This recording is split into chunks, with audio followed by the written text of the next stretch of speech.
पता है मैंने तुम्हें कितना मिस किया। पता है तुम मुझे क्यों मिस कर रही थी। इसके लिए ना तो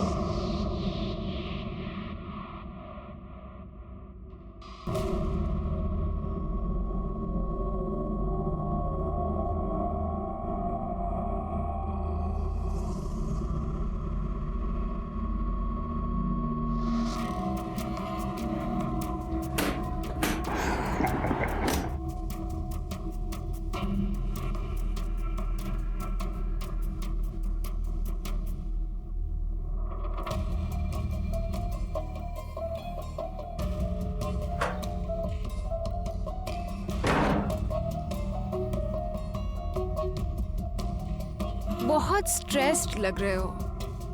तुम रिलैक्स करो, मैं तुम्हारे लिए ड्रिंक लाती हूँ।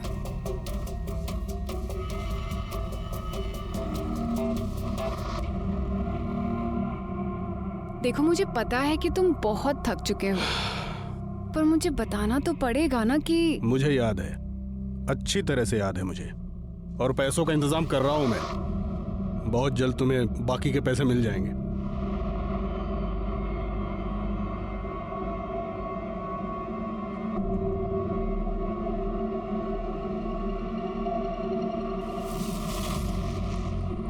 पहले मुझे मेरे पैसे दो, उसके बाद तुम्हें जो चाहिए होगा सब मिलेगा।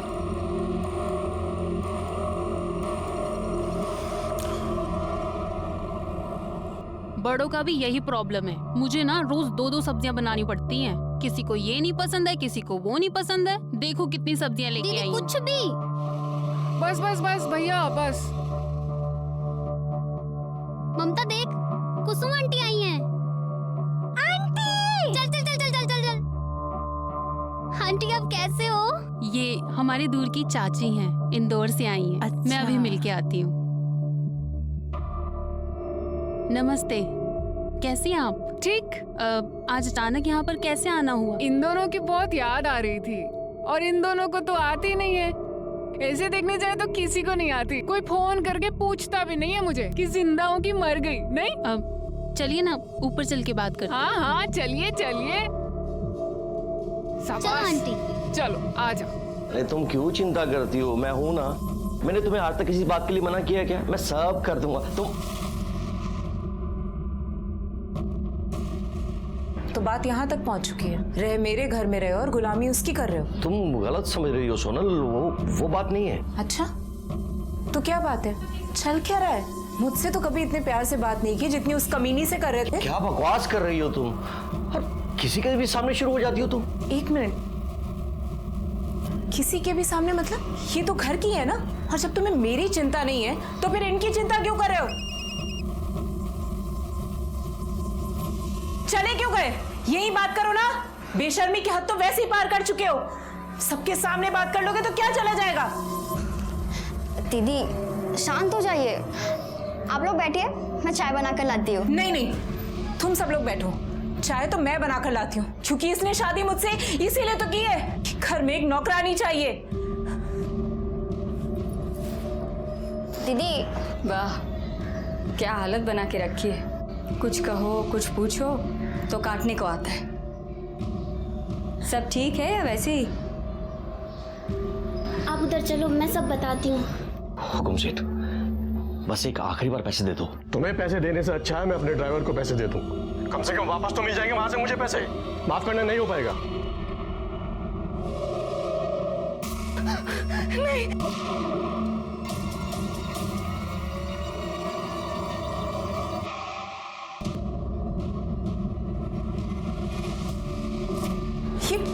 ये लिपस्टिक है ना? ये लिपस्टिक का दाग है ना? लिपस्टिक है ना ये रवि? लिपस्टिक? जीजू आज तो हद ही हो गई। अबे छोड़ो तुम लोग, नींद आ रही है मुझे, तंग मत करो। अच्छा तो बात यहाँ तक आ गई है। सवेरे सवेरे व्यायाम करने से मस्त फील होता है, अच्छा लगता है एकदम। वो देखो, अरे बच्चे लोग, अरे क्या कर रहे हो तुम लोग? हाँ, अरे जिसकी गाड़ी होगी अगर उसने देख लिया ना तो बहुत मार पड़ेगी तुम लोगों को। अरे अंकल ये किसी की गाड़ी नहीं है, 2 दिन से यहीं पे और कोई लेने भी नहीं आया।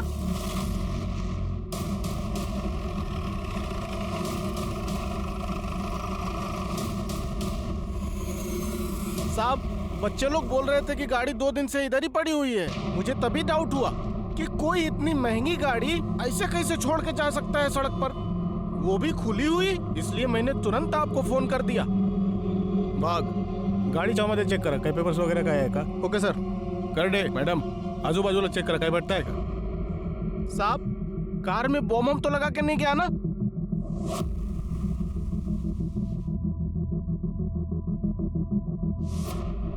सर हे बघा, तुम्ही इथेच थांबा।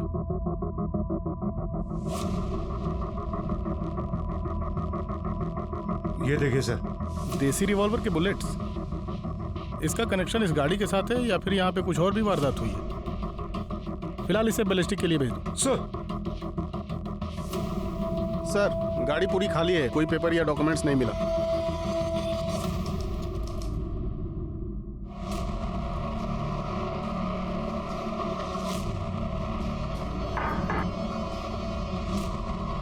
तू यहाँ, तुम्हारी हिम्मत कैसे हुई आने की? चलेगा यहाँ से? अरे अपनी मर्जी से थोड़ी आया हूँ, वो तो दीदी ने भेजा पैसे के लिए। अरे भाड़ में गई तेरी दीदी। चल निकल यहाँ से, निकल। सिकोली, इसे धक्के मार कर यहाँ से बाहर निकालो। चल निकल, और आइंदा से दिखना नहीं चाहिए मेरे को, हैं? वरना तुम्हारी ख्याल नहीं। चल निकल। ये आपने ठीक नहीं किया जीजा जी।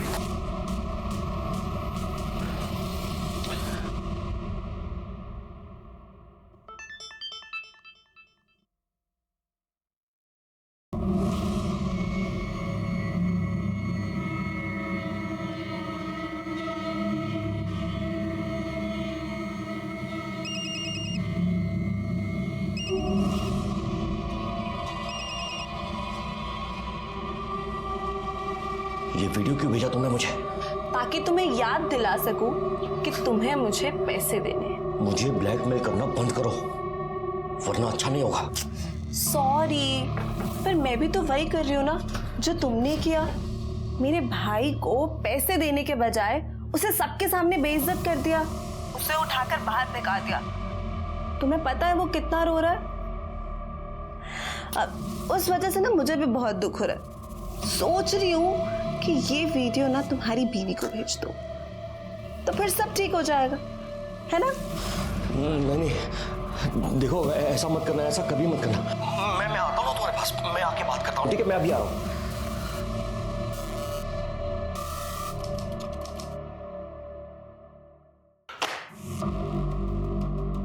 गायकवाड़, बैलिस्टिक रिपोर्ट से तो ये साबित होता है कि वो बुलेट्स किसी देसी रिवॉल्वर के ही हैं। लेकिन सर अब तक ये साबित नहीं हो पाया है कि उन शेल्स का उस गाड़ी के साथ कोई कनेक्शन है या नहीं। ये भी हो सकता है उन शेल्स का गाड़ी के साथ कोई कनेक्शन हो ही ना। नहीं, कनेक्शन तो है, वरना इतनी अच्छी खासी चालू कंडीशन की गाड़ी कोई ऐसी सुनसान जगह पर छोड़कर क्यों जाएगा? आरटीओ से उस गाड़ी के डिटेल्स मंगवाए सर, जल्दी आ जाएंगे।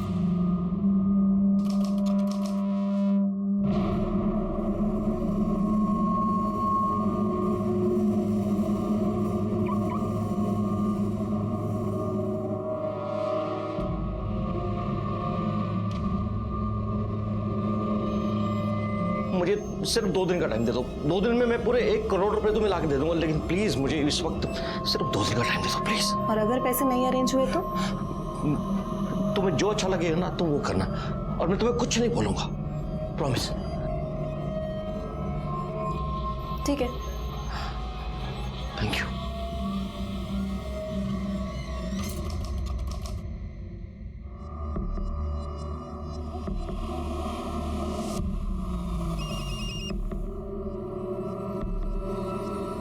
कहाँ हो तुम? 6 बज चुके और तुम अभी तक नहीं आए। हाँ, तुम्हारे घर के बाहर ही हूँ, बस 2 मिनट में आ रहा हूँ। ठीक है, जल्दी आओ।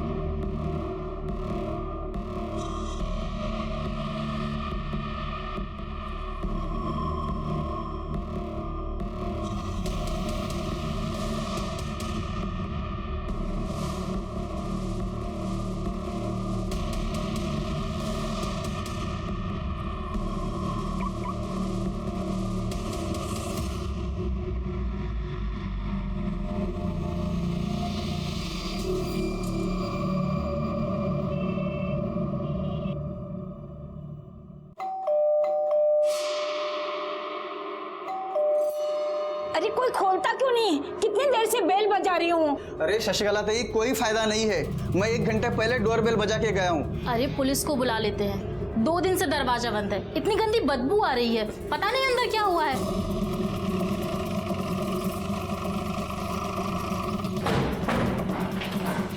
नमस्कार साहब। सर मैं शर्मा, मैंने ही आपको फ़ोन किया था। क्या हुआ? सर ये फ्लैट नंबर 2 है, ये पिछले 2 दिन से बंद है साहब। बुरी तरह से बदबू आ रहा है। किसका फ्लैट? रमाकांत जी का। रमाकांत जी। हाँ जी सर। नमस्ते नमस्ते। आपका फ्लैट? हाँ सर, मेरा ही फ्लैट है। अभी 2 महीने पहले एक फैमिली को भाड़े पे दिया था, सुषमा और उसका पति रवि सिन्हा। डुप्लीकेट चाबी है आपके पास? हाँ है ना सर, आइए।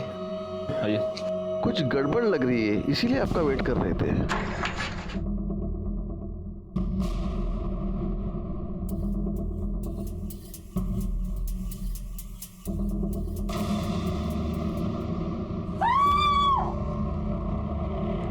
करड़े, इन सबको बाहर निकालो।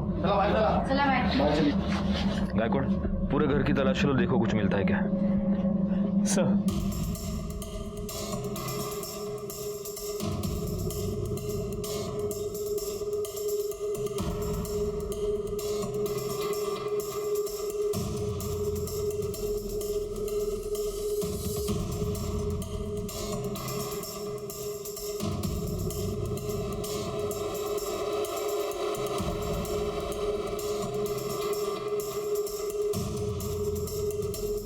कुछ मिला?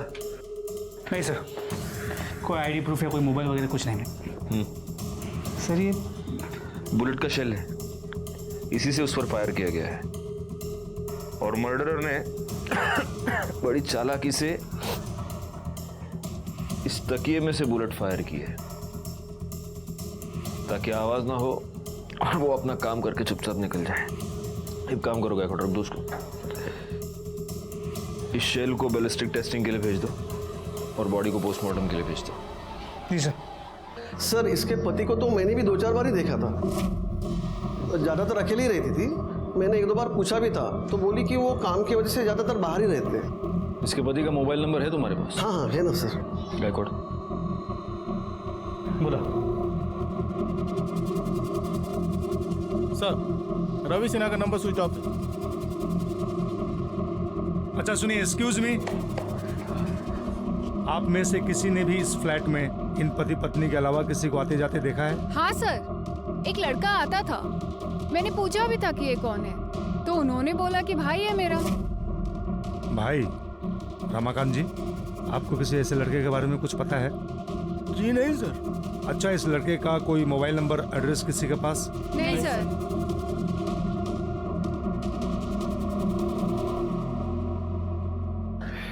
गायकवाड़, इस रमाकांत से रेंट एग्रीमेंट की कॉपी ले लो और ये जो सीसीटीवी कैमरा है उसका फुटेज निकलवाओ, शायद उसमें कुछ मिल जाए। हाँ अभी रखो तुम फोन, में बाद में फोन करता हूँ। चलो रखो। सर इस रेंट एग्रीमेंट में रवि सिन्हा ने अपना परमानेंट एड्रेस अपने ऑफिस का एड्रेस दिया है, मतलब ओसवाल कंस्ट्रक्शन के ऑफिस का एड्रेस। और रवि और सुषमा दोनों के फोन अभी भी स्विच ऑफ है। सर सुषमा जो सिम यूज कर रही थी वो नंबर के लिए उसने अपने पिछले वाले फ्लैट का एड्रेस दिया था जो 6 महीने पहले छोड़ दिया उसने। एक काम करो, सुषमा और रवि दोनों के मोबाइल लोकेशन और कॉल डिटेल्स निकालो। Okay sir. वाइफ का मर्डर कब? पक्का तो नहीं कह सकते, लेकिन शायद परसों शाम। अभी 1 घंटा पहले तो मेरी उनकी वाइफ से बात हुई है, ऐसा कैसे हो सकता है?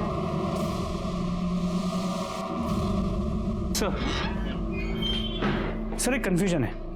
रवि सिन्हा के ऑफिस के एचआर से पता चला है कि उसकी एक्चुअल वाइफ का नाम तो सोनल सिन्हा है और वो भक्ति पार्क में रहती है अपनी दोनों बहनों के साथ। तो फिर ये सुषमा सिन्हा कौन है? सर मोबाइल फोन के लोकेशन के मुताबिक रवि सिन्हा का फोन 13 मार्च को शाम को 7 बजे शिवाजी नगर के भक्ति पार्क के आसपास बंद हुआ है। और सर सुषमा का फोन रात को 10:30 बजे उसके घर से भक्ति पार्क तक ट्रैवल करता दिख रहा है और उसका फोन रात को 11 बजे वही आसपास बंद हुआ है। अब इसकी जड़ तक पहुंचने के लिए हमें भक्ति पार्क ही जाना होगा, क्योंकि वहीं पर जाकर दोनों के फोन स्विच ऑफ हुए हैं और भक्ति पार्क में ही इसकी सो कॉल्ड ऑफिशियल वाइफ भी रहती है। चलो। क्या वहां भी नहीं पहुंचे? प्लीज आपको कुछ भी पता लगता है तो जल्दी बताइए।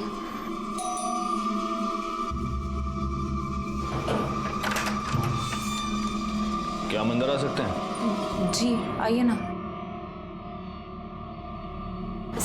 जीजा जी कहाँ है? रवि सिन्हा कहाँ है? सर पता नहीं कहाँ है वो।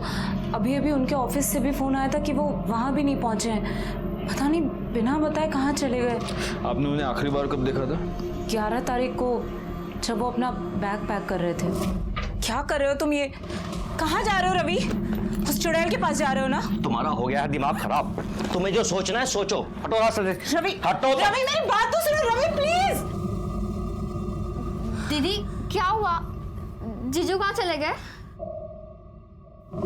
सर वो उसी कमीनी औरत के पास गए होंगे, उसी के साथ होंगे वो। उसकी वजह से ही ना उन्होंने मुझे छोड़ दिया। आप गलत सोच रही हैं। आप जिस औरत की बात कर रही हैं, सुषमा, उसका मर्डर हो चुका है और आपके पति गायब हैं। ये क्या बोल रहे हैं आप? आप अपने और आपके पति के बारे में कुछ बता सकती हैं? सर हम दोनों मैट्रिमोनी साइट से मिले थे। कुछ 4 साल पहले हमारी शादी हुई थी। फादर नहीं थे मेरे, और शादी के बाद मम्मी की भी डेथ हो गई थी। फिर रवि ने डिसाइड किया कि ये दोनों भी हमारे साथ ही रहेंगी। सर जीजू बहुत अच्छे हैं। उन्होंने हमेशा हमारा ध्यान अपनी बेटियों की तरह रखा, कभी फील नहीं होने दिया कि हमारे माँ बाप नहीं है। सर प्लीज सर, जीजू को दूर दीजिए सर, प्लीज प्लीज सर। आपको यकीन है कि 11 तारीख के बाद आपके पति आपको मिले ही नहीं? नहीं सर। आप सच बोल रही हैं? क्योंकि 13 तारीख की शाम को आपके पति का फोन स्विच ऑफ होने से पहले आपके घर के पास ही दिखा है। लेकिन सर वो जब से यहाँ से गए घर कभी वापस आए नहीं, और हमें तो पता भी नहीं है कि वो घर के आसपास भी आए होंगे। तो अगर आपके पति आपसे कांटेक्ट करते हैं या उनके बारे में आपको कुछ भी पता चलता है, आप सबसे पहले हमें फोन करेंगे। जी सर। चलो बैठो। ये लॉबी का कैमरा चल रहा है? नहीं साहब, ये चालू नहीं है। ये कैमरा? हाँ साहब, वो चालू है।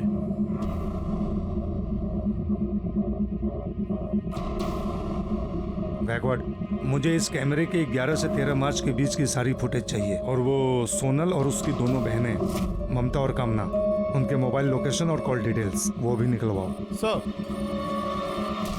तो सुषमा की पोस्टमार्टम रिपोर्ट के मुताबिक उसकी मौत 13 मार्च को रात 10 और 11 के बीच हुई है, और उस पर फायर किए गए बुलेट्स, और घर में मेरे बुलेट सेल के बैलिस्टिक रिपोर्ट से ये कंफर्म हुआ है कि उसके मर्डर में high and Smith and Wesson gun इस्तेमाल हुई है।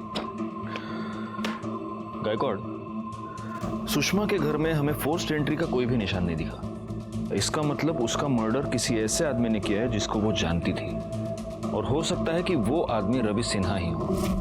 रवि सिन्हा का फोन शाम को 7 बजे स्विच ऑफ हो गया भक्ति पार्क में। इसलिए अब हमें यह पता लगाना मुश्किल है कि जब सुषमा का मर्डर हुआ तब रवि सिन्हा कहाँ था। सर, हमें जो लावारिस कार मिली थी उसका ओनर आ गया।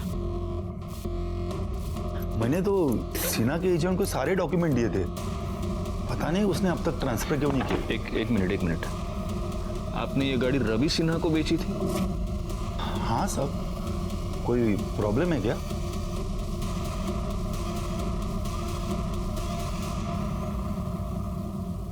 किर्लोस्कर का यह कहना है कि उसने वो गाड़ी रवि सिन्हा को बेची थी। उस गाड़ी के पास हमें जो बुलेट के शेल्स मिले वो देसी रिवॉल्वर के, और सुषमा का murder Smith and Wesson gun से किया गया है। अब इसमें बहुत सारी थियरीज निकलती है गायकवाड़। सबसे पहली थियरी ये कि ये दोनों गन्स रवि सिन्हा की है। दूसरी थियरी ये कि Smith and Wesson gun Ravi Sinha की है जिससे उसने सुषमा का मर्डर कर दिया, और किसी और ने गाड़ी के पास रवि पर देसी रिवॉल्वर से हमला कर दिया। और तीसरी थियरी ये कि देसी रिवॉल्वर रवि का है और किसी और ने सुषमा पर स्मिथ एंड वेसन गन से हमला कर दिया। सर, एक पॉसिबिलिटी तो ये भी है कि उस देसी रिवॉल्वर की बुलेट्स का रवि सिन्हा और सुषमा के मर्डर्स के साथ कोई रिलेशन ही ना हो। सर, सुषमा और रवि सिन्हा के घर के आसपास के सीसीटीवी फुटेज आ गए। पॉज करो। गायकवाड़, इस फुटेज से ये तो पता चल रहा है कि ये जो व्हाइट कलर की गाड़ी ये रवि की है, और ये भी कि शायद सोनल सच ही बोल रही है। वाकई में 11 तारीख को शाम को रवि निकल गया है घर से। कुर्सी रखो। ये देखिए सर, 13 मार्च का फुटेज, शाम को 7:30 बजे ऐसे ही गाड़ी अंदर आते हुए दिख रही है। एक मिनट पॉज करो, जूम करो। सर ये तो रवि की गाड़ी, नंबर देखिए। मतलब यहाँ पर भी सोनल सच ही बोल रही है। रवि शाम को 7:30 बजे अपने बिल्डिंग में वापस आया है, लेकिन वो अपने पार्किंग तक भी नहीं गया, यहीं से यू टर्न लेके वो वापस चला गया। करड़े काम करा, विक्रांत नगर का फुटेज निकलवा। सर ये देखिए सर, सुषमा की बिल्डिंग का 6 बजे का फुटेज। ये रवि सिन्हा की गाड़ी आई, ये एक मिनट रिकॉर्ड पॉज करो, पीछे लो। हाँ यार पॉज करो, जूम करो, ये देखो इसके ये पीछे क्या है? सर ये तो गन लग रही है। इसका मतलब ये शाम को 6 बजे ही गन लेकर सुषमा के घर गया था, लेकिन पीएम रिपोर्ट के मुताबिक तो सुषमा का मर्डर रात को 10 से 11 के बीच हुआ है। ओह, तो ये शाम को 6 बजे गन लेकर सुषमा के घर गया, लेकिन तब ये सुषमा का मर्डर कर नहीं पाया। फिर ये वापस भक्ति पार्क अपने घर गया, फिर ये भक्ति पार्क से निकला और रात को ये सुषमा का मर्डर करने के लिए वापस गया। एक काम करो, रात को 10 बजे का फुटेज चेक करो।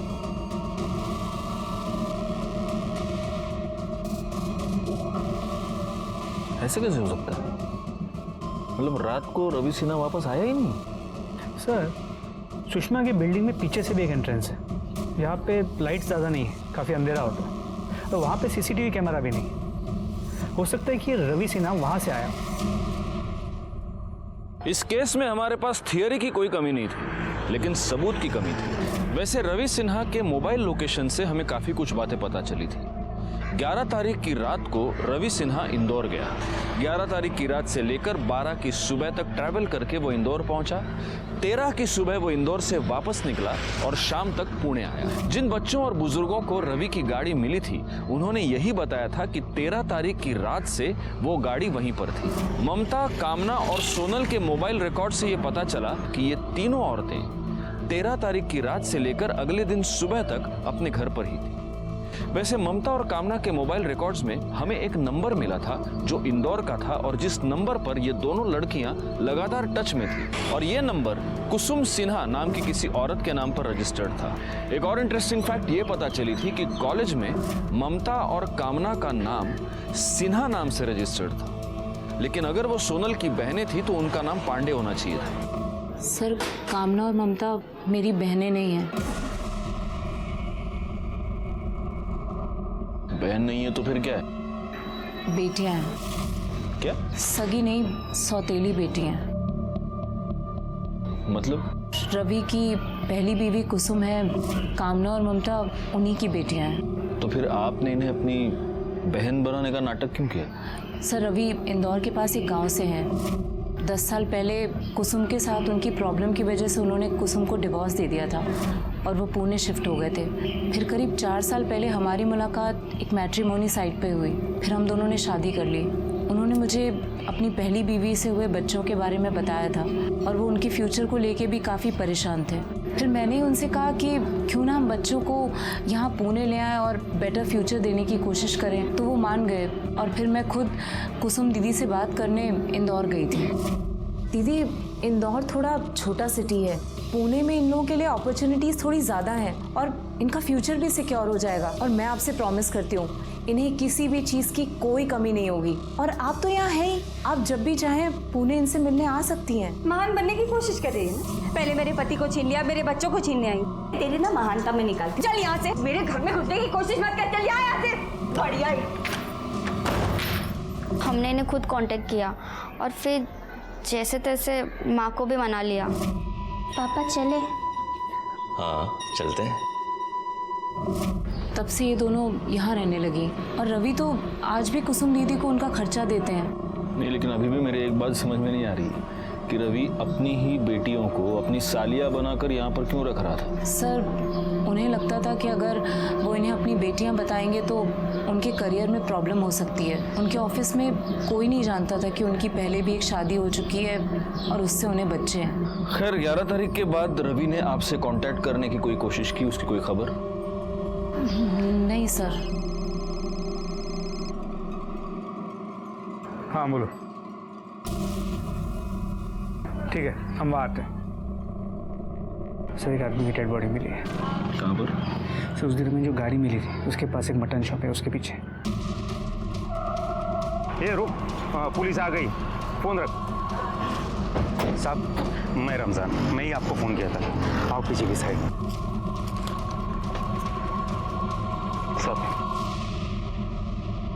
साहब बकरे का जो खराब मांस निकलता है, जो खराब चर्बी निकलती है, वो हम इधर पीछे के साइड में फेंक देते हैं, शायद उसकी पहचान ना हो सके इसलिए। कर दे, आजू बाजूला बघा, देखो आईडी प्रूफ मर्डर वेपन कुछ मिलता है क्या? गायकवाड़, इसका और कामना और ममता का डीएनए मैच करके देखो।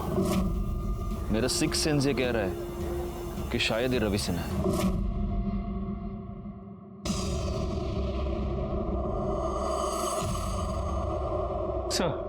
सर आपका सिक्स सेंस सही निकला। उस बॉडी का डीएनए कामना और ममता के डीएनए के साथ मैच करता है। मतलब अब ये कंफर्म है कि वो बॉडी रवि सिन्हा की ही है। यस। अब गायकवाड़, जिसने भी ये मर्डर किया है वो बहुत ही शातिर है। उसने रवि सिन्हा को स्टैप करने के बाद उसका चेहरा पूरी तरह से बिगाड़ दिया और उसकी बॉडी जानबूझकर बूचड़ खाने के पीछे फेंक दी, ताकि बॉडी की स्मेल उस बूचड़ खाने के पीछे पड़े मांस के स्मेल से मिक्स हो जाए और मर्डरर साफ बच जाए। खैर, सबसे पहले तो एक काम करो, रवि सिन्हा की फैमिली को इन्फॉर्म करो और उसकी वो पहली बीवी है कुसुम, उसको भी। रवि का मर्डर कौन कर सकता है? आपको किसी पर शक? आपकी उससे आखिरी बार बात कब हुई थी? 2 हफ्ते पहले इंदौर आया था घर पे। उस आदमी ने मुझे कहीं का नहीं छोड़ा, जाते जाते मुझे बर्बाद करके चला गया। मतलब 12 तारीख को घर पर आया था, मुझे बोला कि अरे नहीं, मैं झूठ नहीं बोल रहा हूँ। मैं खुद बच्चों के लिए इतना कुछ कर रहा हूँ ताकि उनका फ्यूचर बन सके, वो अपने पैरों पे खड़े हो सके। मैंने अपना सब कुछ गिरवी तक रख दिया और तुम हो के एक साइन नहीं कर सकती हो। मैं बच्चों के लिए ना कुछ भी कर सकती, लेकिन मुझे तुम पर भरोसा नहीं है। अब क्या दिख रहे हो? दो, कहाँ साइन करना है? यहाँ साइन करो। ये लो। कहाँ करना है? बच्चों का नाम लेकर मेरे सर से छत छीन ली। अरे आप लोग मेरे सामान क्यों बाहर निकाल रहे हैं? मैंने 50 बार कहा है, अगर मैं अपना घर बेचूंगी तो मुझे नहीं पता होगा क्या? ये तुम्हारी साइन है ना? हो गई तसल्ली? मैंने पैसे दिए इस घर के लिए, अब ये घर मेरा है। चलो इसका सामान बाहर निकालो सब लोग। तो उस वक्त रवि कहाँ था? वो कमीना 13 तारीख को पैसे लेकर चला गया। जीते जी तो उसने मुझे घर से बाहर कर ही दिया था। मेरा एक आखिरी सहारा था, वो भी मुझसे छीन लिया। हाँ, पैसे लेके निकल गया। ठीक है। विक्रांत नगर में मिली एक औरत की लाश। पुलिस को उस औरत के पति पर शक था, पर वो पति मर चुका है। तो आखिर में कौन है इन दोनों कत्ल के पीछे? पुलिस का कहना यह है कि वो तहकीकात कर रही है और इससे ज्यादा जवाब उनके पास नहीं है। बोला। सर, मेरा नाम प्रकाश पेठे है। मैं एक बिजनेसमैन हूँ। मुझे एक कंप्लेंट लिखवानी है। सर, कोई मुझे फेक वीडियो दिखाकर ब्लैकमेल कर रहा है। Fake video? सर, कुछ महीने पहले मैं एक आशा नाम की लड़की से मिला। वो मुझे बहुत अच्छी लगी, हम दोनों का अफेयर हो गया। फिर एक दिन जब उससे मिलने मैं उसके घर गया तो मैंने देखा किसी ने उसे चाकू मारा हुआ है। सर, जब मैं वहाँ पहुँचा तो वो जिंदा थी, तो मैंने सोचा मैं उसे बचा लूंगा, इसलिए मैंने उसके पेट से चाकू निकाला, पर वो तभी मर गई। और इसका किसी ने वीडियो बनाया? उसके भाई श्रीकांत ने। उसने मुझे कहा कि मैंने उसकी बहन का खून कर दिया। मैंने उसे सब सच बताया, पर वो कहने लगा कि नहीं, उसके पास वीडियो है जिसमें साफ दिख रहा है कि मैंने उसकी बहन का खून किया और वो मुझे जेल भेज के रहेगा। मैं बहुत डर गया था सर। फिर उसने मुझे कहा कि वो ये बात किसी को नहीं बताएगा और बॉडी भी डिस्पोज कर देगा, पर इसके लिए मुझे उसे पैसे देने पड़े, जो मैंने दिए भी। पर उसके बाद भी श्रीकांत और उसकी बहन मालती वो मुझे ब्लैकमेल करते रहते। अगर 2 घंटे के अंदर ना तुमने मुझे पैसे नहीं भेजे ना, तो वो वीडियो ना तुम्हारे घर वालों को भेज के ना तुम्हारी परेशानी का इंतजाम कर दूंगी। और अब 2 घंटे में मुझे उन्हें 1 करोड़ रुपया देना। ये जो वीडियो की आप बात कर रहे हैं, वो वीडियो है आपके पास? जी सर।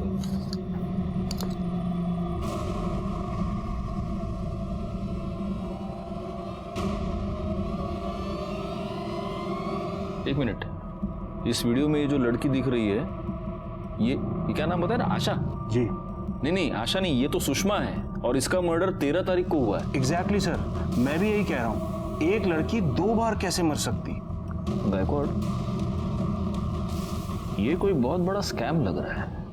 मतलब सुषमा ने आपको झूठे प्यार के जाल में फंसाया, फिर उसका फेक मर्डर किया गया और इसके फेक मर्डर के लिए अब इसका वो सो कॉल्ड भाई और बहन आपको ब्लैकमेल कर रहे हैं। गायकवाड़, अब हम भी एक जाल बिछाते हैं।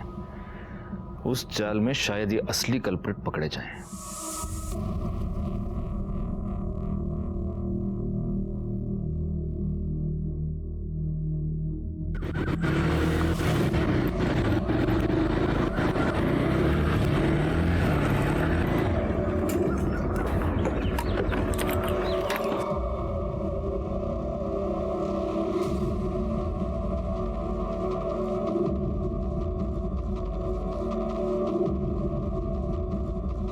पैसे लायो? लाया हूँ।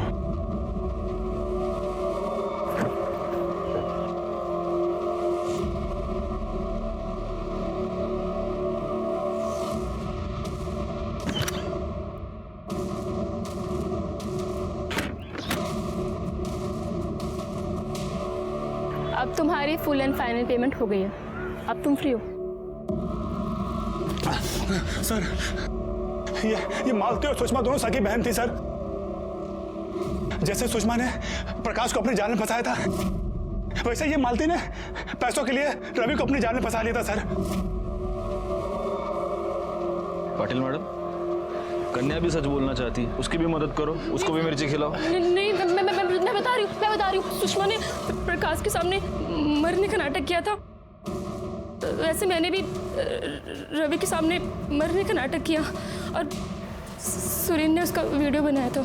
सुरेन ने रवि को भी लाश को ठिकाने लगाने के बदले में पैसे मांगे थे। पहले तो रवि बहुत रोया, बहुत गिड़गिड़ाया, लेकिन जब सुषमा ने उसे धमकी दी कि अगर उसने पैसे नहीं दिए तो वो वीडियो उसकी वाइफ को भेज देगी,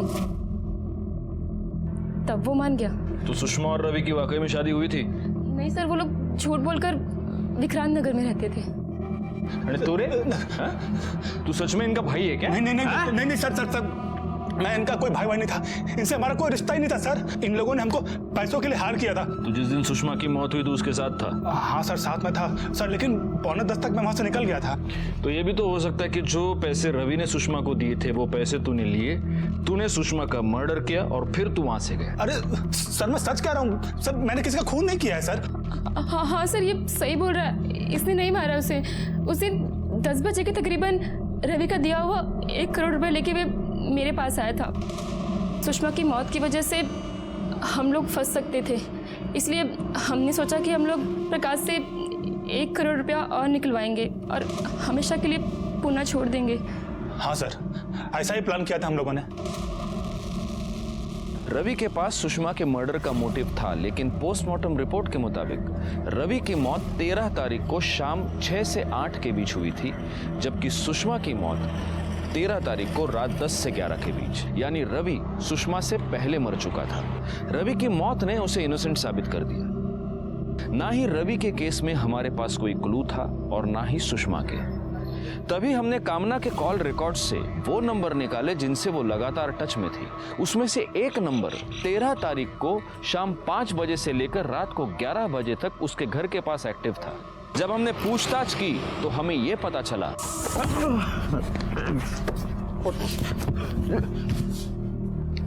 सर, मैंने सुषमा को नहीं मारा है। मैं कामना की मदद कर रहा था सर, भरोसा करिए मेरे पे सर, मैंने नहीं मारा उसे। कामना? तो क्या कामना ने अपना फ्यूचर सिक्योर करने के लिए सुषमा का मर्डर किया था? नहीं सर, मैंने सुषमा को नहीं मारा, मैं तो सिर्फ अपने परिवार को टूटने से बचाना चाहती थी सर। कामना और ध्रुव सुषमा के केस में दोनों सिर्फ मोहरे थे, असली मर्डरर कोई और ही था।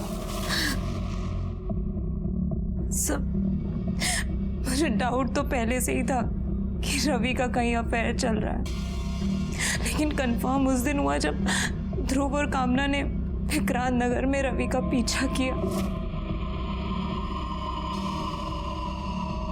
वो घर mister and missus Ravi Sinha के नाम पर था।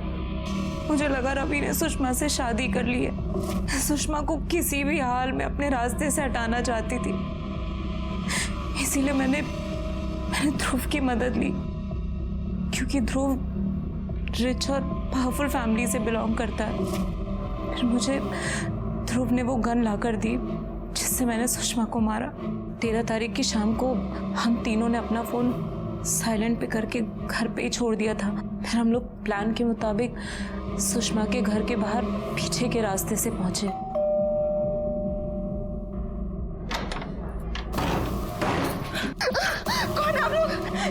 ये? मेरा पति। सुषमा को मारने के बाद मैंने उसका फोन उठाया और अपनी बिल्डिंग के पास लाकर डिस्ट्रॉय कर दिया। मैंने इस शादी को बचाने के लिए क्या कुछ नहीं किया सर, लेकिन उसने उस सुषमा से शादी करने से पहले मेरे बारे में एक बार भी नहीं सोचा। सोनल, तुम्हारी जानकारी के लिए बता देता हूँ, रवि और सुषमा की शादी कभी नहीं हुई थी। सुषमा, उसका भाई और उसकी बहन मालती, तीनों ने मिलकर रवि को झूठे प्यार के जाल में फंसाया था और वो तीनों उसे ब्लैकमेल कर रहे थे। सुषमा का मर्डर केस तो सॉल्व हो गया। तू बैठ, मैं देखती हूँ। जी विवेक,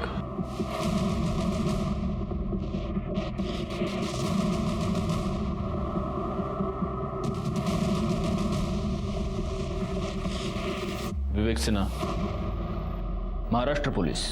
विवेक, सिर्फ एक सवाल तुमसे पूछना है, तुमने अपने पिता रवि सिन्हा का खून क्यों किया? सर आप ये क्या कह रहे हैं? जो सच है वही बोल रहा हूँ। जैसे कि 13 मार्च को आपका बेटा पुणे गया था, रवि इंदौर से पुणे गया और उसके पीछे पीछे ये भी गया, और ये मैं नहीं कह रहा, ये इसके मोबाइल की लोकेशन कह रही है। देखो, हम ये कंफर्म जानते हैं कि तुमने अपने पिता का खून किया है। अब अच्छा होगा अगर तुम ही बता दो कि कैसे किया और क्यों किया। क्योंकि वो बहुत ही कमीना बाप था। 10 साल पहले उस सोनल से शादी करने के लिए मेरी माँ को छोड़कर चला गया। मेरे लिए नहीं तो बच्चों के लिए रुक जाइए। ऐसा मत कीजिए, ऐसा मत कीजिए। फिर मेरी बहनों को भी हमसे अलग कर दिया उसने।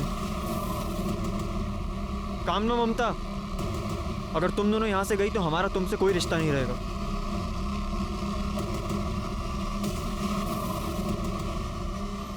मैं सब कुछ भूल जाता, लेकिन उन्होंने मेरी माँ के साथ गलत किया और हमारा घर बेच दिया।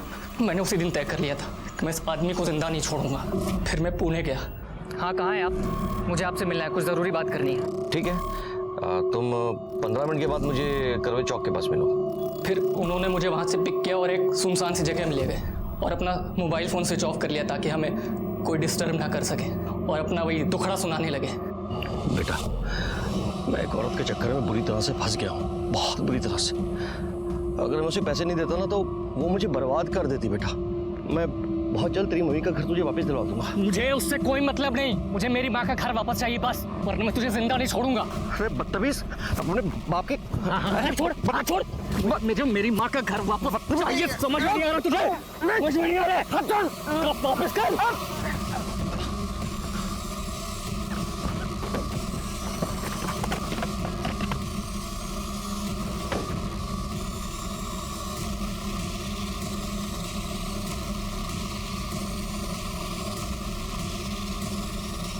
आगे मत बढ़ो वरना मैं सचमुच गोली मार दूंगा।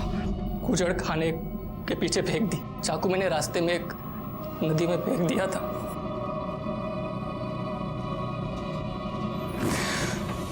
और आप ये जानती थी कि आपका बेटा पुणे क्यों जा रहा है, तो आपने उसे रोका क्यों नहीं?